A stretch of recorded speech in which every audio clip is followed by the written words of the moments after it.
We are live with a very special guest this week, Scott from Watchistry. But what I want to talk to you first is I want to give a framework. We're live on LinkedIn, Twitter, Facebook, YouTube, et cetera, et cetera, et cetera.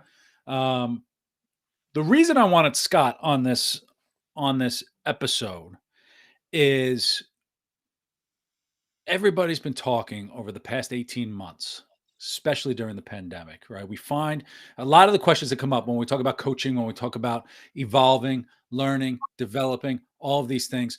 A lot of the conversation that comes up is a question around purpose. And I want to find my purpose. I want to find my passion. I want to find a hobby. I want to find something to do. And this really came to the forefront during the pandemic, where people had nothing to distract them for an extended period of time. They had to get into their own heads. They didn't know what they were doing, and they could have really used a hobby. And a hobby would have been good. And people are looking for that now. And I think people are starting to recognize that having a hobby, finding what's important to you, and finding some set of purpose to say, you know what, I'm really interested in this. I want to dive into it. I think that's really exciting right now. And a lot of people are really focused on that. So I wanted to bring in an expert at that, a person who's done it, and a person whose ideas on it I really appreciated. Now, granted, he does it in a way that I don't do because he's got a very different interest, but the theory behind it is super interesting. And I love just hearing about why he's doing what he's doing and everything else. So I don't want to take all of it away. I'm going to introduce Scott in a minute, but in the meantime, as you join, use the chat, send us a comment, send us all that stuff, and we'll make sure that Scott talks about it. So I want to introduce Scott from Watchistry, lawyer by day, watch hobbyist by night. Scott, tell us who you are, what you're doing, and I want to talk about French watches, and we're gonna make this interesting for people. Awesome. Thank you, Jim, for having me. So I'm Scott. As you mentioned, I'm a lawyer by day, but by night and sometimes during the day too, I'm a watch collector. And I've been collecting about 10 years now. And I was very fortunate early on in my collecting journey to have found the niche that was just for me. And that was French Navy watches. And I can tell you about how it came to be. So I want to hear about this, because when I think of a hobby and I think of collecting watches, that seems intense. And we've talked a lot about before this of, how do you find the thing that's right for you? There was a guy that I met a long time ago who left corporate and he wanted to start a frozen yogurt shop. And I looked him in the face, and my wife thought it was so rude, but I was genuinely curious. I'm like, why frozen yogurt? You could do any business you want. Why frozen yogurt? And so my question for you is, it's not just watches. Yeah. It's French Navy watches. Why French Navy watches? Yeah, it's in one word, it's the provenance available for that. And what that means is that for watches, especially vintage watches, they have a story. Most people don't know what that story is unless you happen to know the person that wore it, their whole life, and they're passing it down like a grandfather passing it down. But for military watches, which is the particular genre that these fall in, a lot of times they have engravings or a certain style that would let you know that this watch was actually used by a certain country's military. Typically, that's all you might know. This was used by the U.S. Army. That's it. With French Navy watches, a lot of times they come with provenance or some documentation available either with the watch or with a little bit of research that you can actually find a lot more about the history of that watch. So for example, some of the watches, I'm able to know which submarine it was issued to, which is just really cool to me. I'm a fan of submarines. And now when I wear that watch, I get to pretend to be a submariner for the day. And also you get a little view into the life that watch lived. And I like that. It almost, when you frame it that way, you're not really a watch collector. You're almost living a history. Definitely. Right? I mean, it's like you're a very specific history fan where you're uncovering a story rather than just saying, "Oh, I want this watch and this looks good on my shelf." Absolutely, and that's kind of the thing that one of the things that'll be up late at night hunting is the history of this watch or the unit that this watch was issued to. What happened to that submarine? You know, they started piecing it out, and maybe I can buy another piece of the submarine or something like that, right? Yeah. So, it's like, or I there's I don't know if your family's gonna want pieces of submarines I am in. looking for a periscope if anybody knows of one. Okay, hey. But but a lot of times it's sometimes I'll find the watch and I know it's a French Navy watch, but I don't have the documentation, and that's the beginning of a treasure hunt for me, right? That will have me reaching out to collectors all over the world to find little pieces. Do you know this? That sort of thing, and then piece together that story. And I felt like after I've done that for so many watches, I need to give back to the community and capture some of these for the next collectors to come along.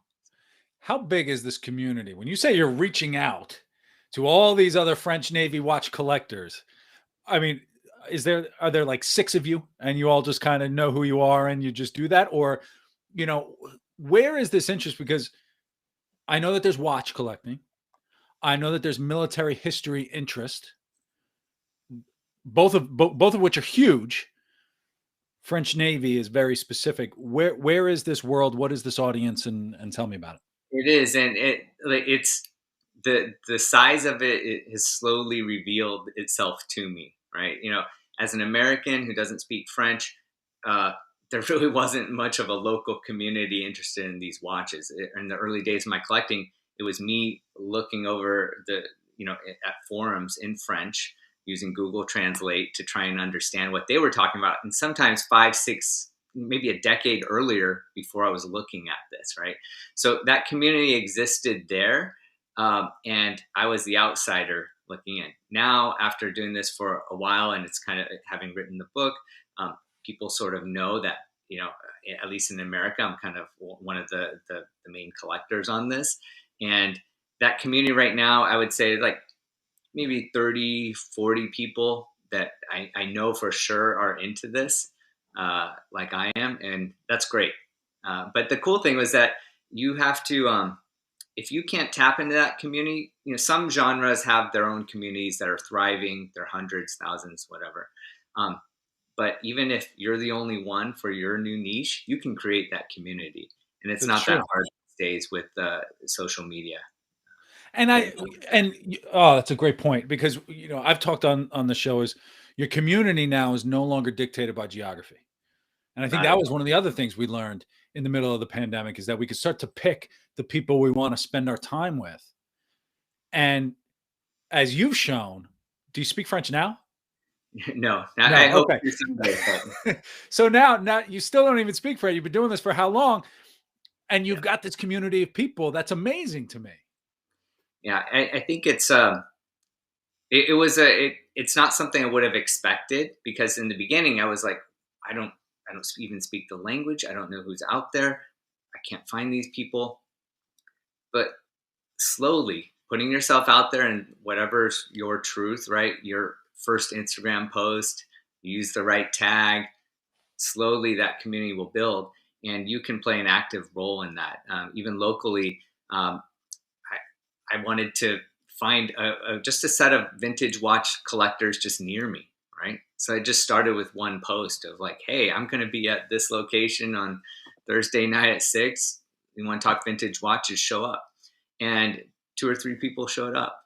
And then Wow. the next week we did it again. And now, there's a group of, maybe 30, 40 of us. And, that WhatsApp group is always, live. And it's expanded sometimes beyond watches, right? To form friendships and connections and just helping each other out on things that are totally unrelated to watches. And what I like about that too is that I guess it's with any relationship, you have to put some effort into it at the beginning and you will attract the people that you need to attract. So you took the steps to do that, which is great. And now it's evolving into something bigger. Yeah, and again, if there's an existing tribe, join it. If not, make your own, and that they'll come out. And it doesn't have to be the one tribe you're in, right? But when you Mhm. find that, immediately when you go there, you feel safe, and you just like, because you're one of them. It's your people. That's right. That's Yeah. cool. So I want to talk about your book, All right. which I have and I love it. Marine Nationale, right? Is that how Yeah. you pronounce it? Yeah. I'm trying to learn French, but I Yeah. haven't learned the French Navy language yet. It's available at blurb.com. Before we go into this, what was the moment where you said French Navy watches, this is it? Like, this is where, because you weren't, it didn't seem like you were necessarily a watch fanatic beforehand. Tell me why all this started. So at the beginning of my collecting, I started looking online. I'm like, watches. Where do I start? Right. And Hodinkee was a newer site at the time, and I came across this article on Hodinkee that was entitled "Just Because a Tudor Issued to the French Navy," and it had this beautiful picture of a Tudor Submariner watch on top of a piece of paper that looked really interesting and old, right? And it turns out that that paper was something called a decommission paper, which was a piece of paper that kind of followed the watch around during its service in the Navy, and ultimately stuck with that watch when it was auctioned off at a government auction. And that piece of paper had the watch's serial number, the date it was issued to the French Navy, what base it was used at, or what vessel, and a little bit of detail about it. And that, I was like, that is so cool. I need to know more about that. And that set me off on this treasure hunt. So it literally just came out of nowhere. It did. It You did. just stumbled upon it. And it's kind of like those people who are looking for, you know what, I need to get married, I need to find a spouse. And you say, stop looking, and you'll meet them in the, random aisle at the supermarket when you happen to be there. I met my wife at Costco, so I'm All so right. no correlation there. So, but it's that spark, right, for me. And a lot of, I think it's there for people. You don't have to force it, right? You will know what is the thing that you are actually searching for late at night in bed, and that you're staying up instead of sleeping. That's probably something close to it. Like, follow that, see where it goes, right? And I followed that to a point where it started with one watch. I'm wearing it now, right? And Nice. then ended up at 34, and I was like, geez, I probably have probably maybe the largest collection of these under one roof.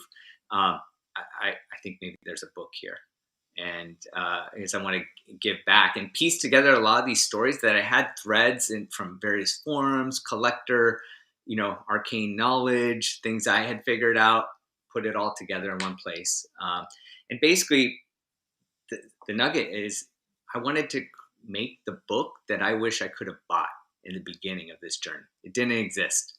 Yeah. And I don't think it even existed in French, right? There were like little chapters, or a couple pages in larger watch tomes, but nothing fully dedicated to this and the wide range of watches. So that was my goal, is to make the book that I wish I could have bought. And What I like about the book is I know nothing about watches. Um, but I'm fascinated with all the stuff that's in here. And I don't know.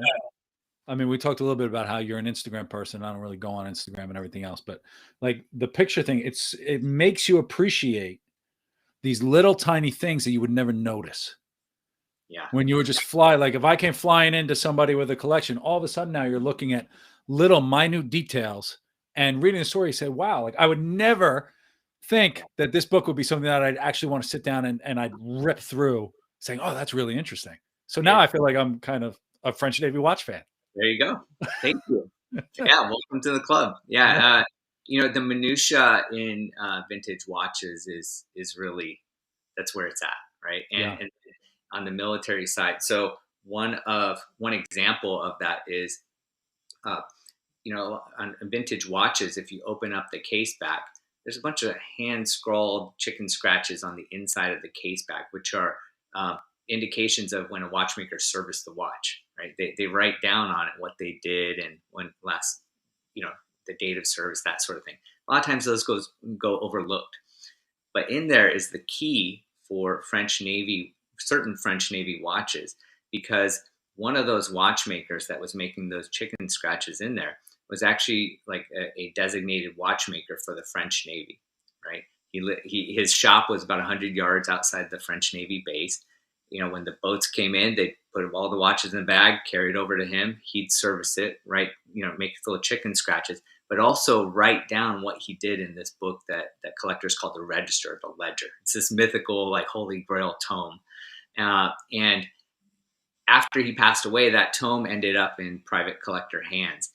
And so if you find one of those watches, you open up and you see this watchmaker's inscription, you can reach out to the keeper of the register and ask him, like, hey, is this watch in there? If so, you can get a copy of that page and they'll tell you, oh, this watch was issued to this commando unit. Oh, and it came in Cool. 3 times, and that sort of thing. And so matching that history to the watch is kind of like, I feel like, my mission. Yeah, that's neat.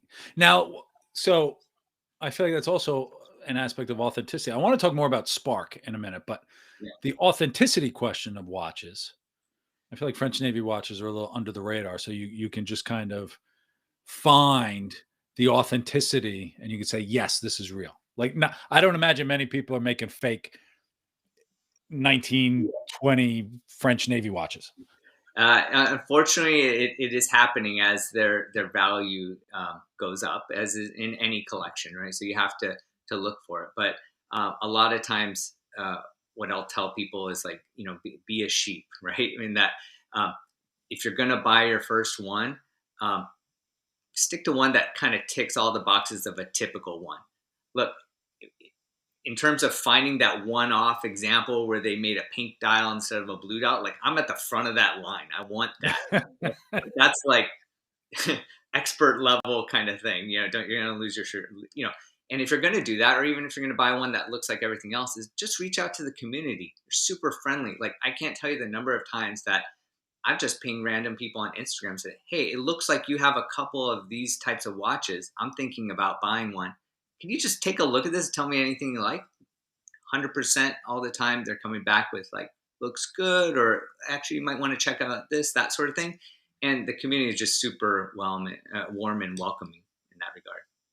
That's cool. So if I'm processing this, we've got spark and interest, uh, finding your community, right? Like we could find all of these things. You said your spark could be anything. And I like how you frame it. It's the thing that keeps you up at night. Sometimes I'll say it's, how do you lose track of time while you're doing it? Yes, the Um, flow, right? right. Talk to me about your flow. Do you have to be open to finding a spark? Because I think that's many people just don't know where to begin. So how do Yeah. you just get started?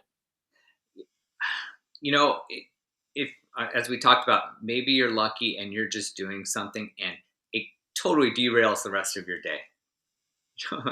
Look, I was supposed to do work and all this sort of stuff, but then I happened to read this article at lunch, and next thing I know, I look up and I've been researching French Navy watches. Like, you know, you know, may or may not be true, right? Maybe that happened to me, right?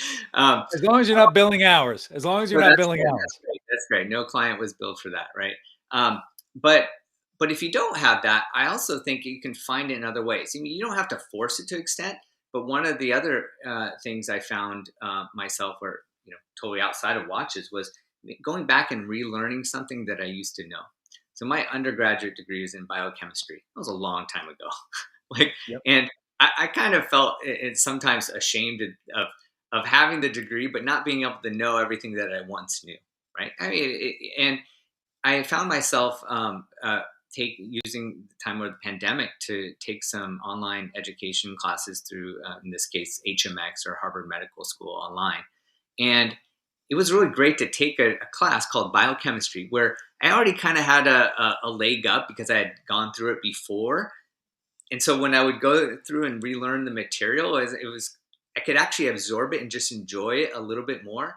And it was one of the best things I did over the pandemic. And I found myself in a flow in that state of relearning something else. I don't know that I want to go and become a biochemist in the lab and all that, but that was a great thing, and it got me started with that learning. Right? It's a I think good we pairing. mentioned room to be a learner somewhere. Right. And that's a great pairing to, I use the analogy kids are happy because they're constantly learning. Adults aren't, because they have to have Mm, the answers.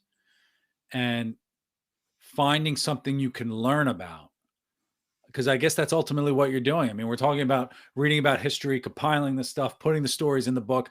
Storytelling is about learning and learning the history of these watches so that you can share it. And that's, so I guess learning is the key to Spark. well, for me, it was, and it still fuels me. And the thing is like, I don't know it all. There's probably facts in here that are totally wrong, right? And I can't wait to find out which ones those are, so we can update it. But I think that you also have to go, especially when you're diving into, a space like this, or probably many spaces, is just to have that humility and say, look, like, this is what I understand, but it doesn't mean it's accurate. And nobody really knows what the exact history of this particular watch is. And so you have to go in with a little bit of flexibility. And I think part of that is, you know what, the flex, the learning, um, the having fun with it. Like Yeah. all of those are, when you go in, someone's starting at the gym saying, you know what, I'm intimidated by what I don't know about how to use the machines. Screw it. I'm just going to go in. I'm going to have fun. I'm going to ask someone a question. I'm going to try and do it. If I look like an idiot, I'll leave and I'll never come back. But you go in Yeah. and you have fun. You could do Yes. that across anything. I absolutely am.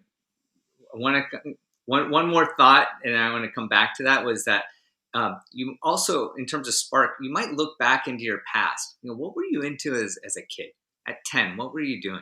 Like, I had I would collect GI Joes as a kid. Not collecting. I was just that was just my toy. It was just Yeah. what I played with.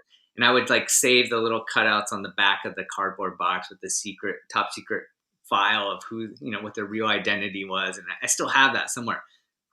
I am convinced there's a GI Joe collector community out there, right? Guarantee it. Probably Yep. doesn't cost that much to get into, and just having fun just because, right?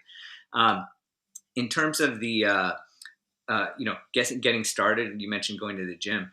I think people need to be comfortable just trying something, like you said, just for fun, but just call it an experiment, right? If if you just say, look, I want to start going to have Mexican food every Friday night from here on forever, that's a very different proposition than like, hey, how about an experiment? This Friday, let's try Mexican. If it's great, maybe we'll start a new tradition. If not, hey, we'll try something else next week. But the entry level, the table stakes are a lot lower. And so whatever your new hobby is, like, hey, I'm going to try this one. I'm going to go to the workout class one day and just see how it goes. No big deal.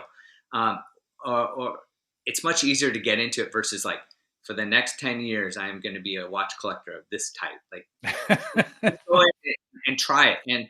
And I think one more thought on that note was that you have to make contact with the real world of your passion as soon as possible. Like, and for me, the best teacher of vintage watches was when I bought my first one. It's like, it was super scary because all these questions that you raised, how do I know it's real? How do I know this? You do as much homework, but at some point you've got to just make that first step. That's right.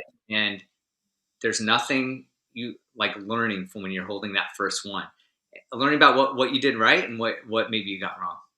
And experience is the ultimate teacher, right? I can tell you not to touch the stove, but you're going to keep trying to touch the stove until you actually get burned. Absolutely. And when you experience that and it's a rush to try something new. It's a rush to take these little types of risk, to do those little whatever. I'm going to put myself out there and try and do a podcast, or I'm going to try and do these things. What will the neighbor say? But if you just say, "Oh, I'm just trying it once, it's no big deal." Can you teach someone to change their mentality? Because I feel like, and I read this article a long time. Why does everyone have to run a marathon? Why can't you just go for a jog? Yeah. Right? Why does everyone have to do an Ironman? Why not just go for a bike ride, like a 20-minute bike ride? It doesn't have to be. And I'm very guilty of going like crazy over the top. How do we get someone to live more in the moment rather than thinking about, is this sustainable for the next 20 years of my life?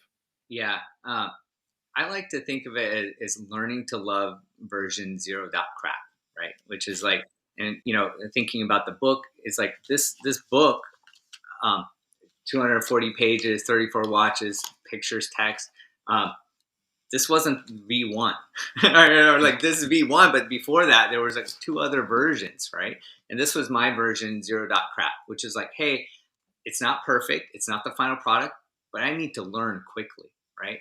And this is a book, it's just pictures, right? There's no text. This is French Navy watches. There's only like it's about 60 of these out there because I was just testing the waters. What can I learn real quick? I could have spent a couple of years putting together the book and then tried to learn, or I could have made the prototype version, get it out there and learn a lot, right? I learned what kind of publisher I might need, or how's the photography, how are people going to react, what's the pricing, all these sorts of things. And so, like what we talked about before, like the table stakes are a lot lower if you don't have to have perfection on that first time, and Right. that's okay. And you can even tell people, hey, like if you're putting together a presentation at work or something, instead of spending all night and weeks getting every pixel just right, you could put together that rough draft in 15 minutes, send it to people, say, this is just a draft. It's version 0. Crap. I know it's not good. Don't tell me about the formatting. Just tell me, what do you think about the content? Yeah. And then you're iterating much quicker. And it even applies to books on French Navy watches too. Because we're our own worst enemy, right? We kind of question everything, and we have everything in our head. But one of the things I want to point out about version 0 point crap is that you took all the pictures. Like if you were to say to someone, I want you to make a book on this, they're gonna be like, I don't know how to make a book. You actually broke down the steps to say, what do I need to do? I need pictures for this book. Click. You took your pictures. With a cell phone. All the Right. pictures are from the phone you have in your pocket. You don't need anything fancy.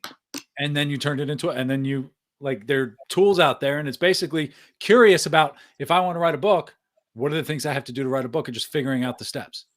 Yeah, literally, this was just a collection of photos in Google Photos. They have, just like many photo services, you pick 30 of them, you hit print book, it shows up. It's the book that you send your grandparents and that sort of thing. Same thing. That's as easy as it can get to start. And then when I said, okay, well, people seem to like this, maybe I should add some text. So then I went to actually like the next version, which was kind of a version with text. This is actually a brand called Vintage ZRC, another super niche thing. And I had just a little bit of text, not a lot, just a little. And that was the next incremental. And then that set me up to make Marine Nationale, which I went with the full text and just like lots of text and pictures and that sort of thing. And what was cool about this, I learned anybody can make a book, and it's really easy. We're very fortunate to live in a time where I happen to use blurb.com to make my book. It's a print on demand service. That means I don't have to, there's zero exposure for me except my time. Right. Yeah. That's it. I create the book, I hit upload, and within minutes it's available for somebody to buy anywhere in the world. When they buy it, that's when they print it and send it to them. And I don't have to do anything. I don't have to do packing, shipping, order management, any of that. I'm done. I'm on to the next book. Yeah. Yeah. Which is nice. So I guess the idea then, I mean, this is so translatable for anybody is to just take step one, right? Just start doing things and eventually something will float to the top. Absolutely. Like there's when you probably already have the pictures of whatever your hobby is. Pick 30 of them, hit print. When you hold that book in your hand, it's going to spark the next step. It's cool. Right? Right. Yeah. Yeah. Yeah. Yeah. It's right. You'll never get anything done, which is why I like your iteration kind of, we'll put out version 1.0, 2.0. What is different about you? So go back. How long have you been doing this? Like 10 years? Yeah. You 10 years ago opening that watch. Now you're on version 3 of your book. An expert in French Navy watches, right? We could call you an expert, which is kind of cool. Yeah, don't be humble. What have you learned about yourself? I mean, and not necessarily just the French Navy watches, but from the macro kind of, I've had this hobby, I've explored this hobby. What's different about you as you develop this kind of passion? Yeah. I think I've learned a lot about myself through the process. It reminded me that I like to be creative, right? And it gave me this outlet. Uh, there's a room for creativity in the law, but you can't get too creative, right? So it's usually more like what's going to keep me out of trouble. But it also gave me some window. I always imagined someday that I would run my own business, whatever that is. And I I'm not able to get the courage to go and do that all in right now. But this gave me a little baby step just to try it out with zero stakes. It's like I don't have to sacrifice where the next meal is going to come from. Like it just start small. And it gave me an opportunity to scratch that itch and then learn a little bit more. I don't think I know everything about what it's going to take to run a business, but I started to get little insights there. So that was nice. It was like without risking everything, I got a little taste. Uh, I also realized that I like to connect people, right? Bringing the community together. Like after I made the book, I've held a couple of kind of informal Zoom gatherings of Marine Nationale fans and collectors, right? And people from all over the world join that, and then have a community that was formed because of that one meeting that's still thriving because of today. WhatsApp room, and that feels good to have connected people. And now they're talking to each other. Maybe they live near each other, or maybe they're in opposite ends of the world, but now they're talking and they're saying, "Hey, what do you think about this watch? What do you think about that?" Or, "Hey, I'm going to be in France next month. Do you want to get together?" Yeah, why not? Right. So that feels good. That's amazing.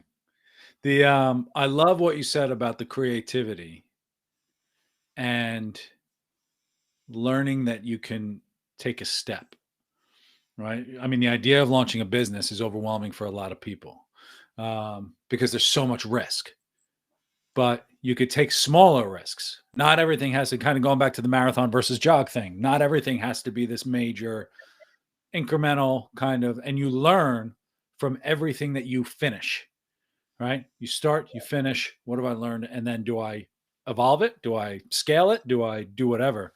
That's great advice. It's Thank good. you. Yeah. You're good. I like it, Scott. All right. Um, You and too, my Jerry. wife is gonna go. So we're gonna spend. My wife has French citizenship, so she's very excited about. Okay. I may have to start collecting some French Navy watches. And just Um, a quick note on that too. One of the other things I did in the pandemic is people are like, "This is in English. Where's the French version?" Right? I don't speak French, so actually, again, I iterated. I put the whole thing into Google Translate, printed it out, and very quickly found out like not a good idea for a book. So I was able, again, that no very low risk, pull that down. I didn't have ten yeah, thousand copies of the crappy French version like in my basement somewhere. I just turned that off. I sold one, tried to find the person that bought it and apologize and get them the professionally translated one, which I found, like Fiverr or something like that. I talked to a guy who did professional translation, very nice job, and now it's in another language. So, um, very cool. I learned that along the way, but I started small. Internationally published, simply because you understood the little steps. Yeah, Right? We didn't scale things in a way that was, or we didn't overwhelm ourselves with, oh my God, this is the end of the world. It's all right. This is a small puzzle to figure out, and we could take the step. exactly. Yeah, like I think in The Martian, he talked about solve one problem, then move to the next, right? And keep, Exactly.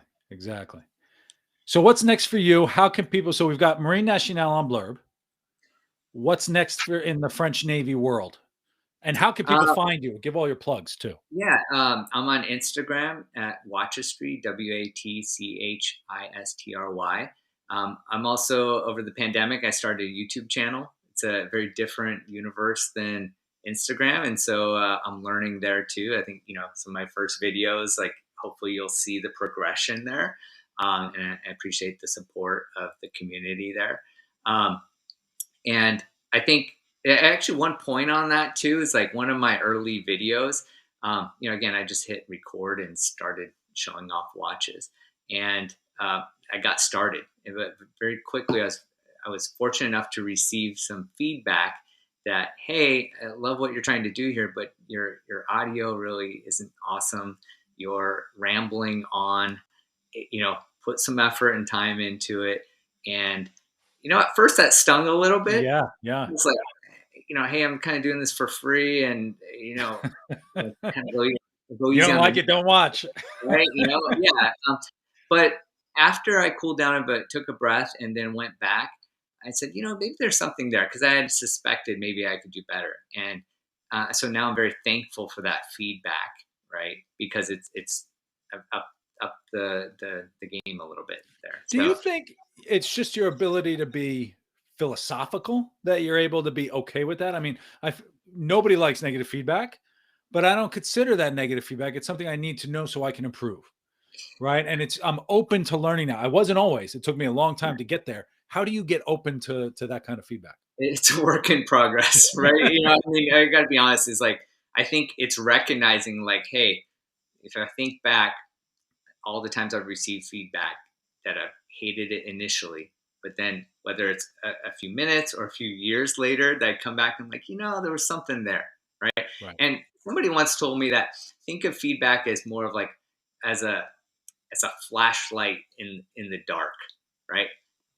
Hey, there's something over there to the right in the woods. I don't know exactly what it is, but there's something there. It's a signal, right? You don't have to agree with exactly what it is Yep. or every little bit of the feedback, but take it as like there's something there. And for me in that example, it was like there's something there about what I could do to to adapt to this format of YouTube, which is very different than a single picture on Instagram. So, Right. Right. Right. Whole different dynamic. yeah. Well, So I love it. Marine Nationale, we end every podcast with you making a book recommendation. I know you have one, but I also want to make this recommend. I'll make the thank book you. recommendation here for you. But what's your book recommendation for everybody and why? Thank you. This is a book called What I Know About Running Coffee Shops. It's by Colin Harmon. He's the founder of I think Irish coffee chain called 3FE or 3FE. I'm actually not sure how to pronounce it. But what I loved about the book, and it's one of those books where, like, I'll be honest, I haven't finished it, right? I'm actually savoring it. Like, it may take me months to read this book because I like it that much. And it's very It's bite sized. making you learn and think. Right, and he's not coming in and say like, "Here's everything you know on how to make a coffee shop." He's saying, "Here's my truth, right? Here's my experience about what I learned about customers or what the display should look like." And so it was just a very cool. Even though I don't know, maybe someday I'll open a coffee shop, but like even if It I could be don't, your business that's right. as you launch. You can Yeah, launch whatever kind of business owner you want. yeah, That's grueling, though. You got to get up early. yeah, yeah. I'm working on that. So Well, Scott, this has been amazing. Thank you so much. Um, thank I you, Jim. love the ideas on what it takes to find a spark, what it takes to stick with purpose. I love learning the stories of these watches just because, from a curiosity perspective, is extremely interesting. But being open to learning, being open to trying something new, being open to focusing on whatever it is that you want to evolve and just taking that step, that first step towards version 0.crap, which I'm going to tweet everywhere now, is pretty good. Scott, thank you for being here. Thank you, Jim, for having me. It was a pleasure. And everybody, as always, bellwetherhub.com. All of our episodes are on there. Reach out to Scott at Watchistry on Instagram. Check out his YouTube channel. I'll put links to all of that underneath the podcast post that goes on the webpage. And Scott, thank you again. And I look forward, everyone, to seeing you next time. Thank you for joining.